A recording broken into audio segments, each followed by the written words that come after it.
হ'ল শ্ৰীমতী শেৱালী বৰা আৰু মই ডিমুগুৰি নামকৰণিৰ ঘৰ। আৰু এতিয়া সুস্থ হৈছোঁ। বহুত ঔষধ পাতি খাই মই ভাল পোৱা নাছিলোঁ। আগতে বহুতে এইবিলাক চিকিৎসা কৰিছিলোঁ, কিন্তু ভাল পোৱা নাছিলোঁ। মোৰ কঁকালৰ প্ৰব্লেম আছিলে আৰু কঁকালৰ পৰা আদি কৰি ভৰি গোটেইখিনিয়ে বিষ আছিলে।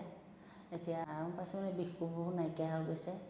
ডিঙিও প্ৰব্লেম আছে, ডিঙিটো নাইকিয়া, বিষটো নাইকিয়া হৈছে, কঁকালৰ বিষ নাইকিয়া হৈ গৈছে, হাতৰ বিষ নাইকিয়া হৈ গৈছে, আৰু পিঠি মাছ এডাল বিষ আছিলে সেইডালো নাইকিয়া হৈ গৈছে।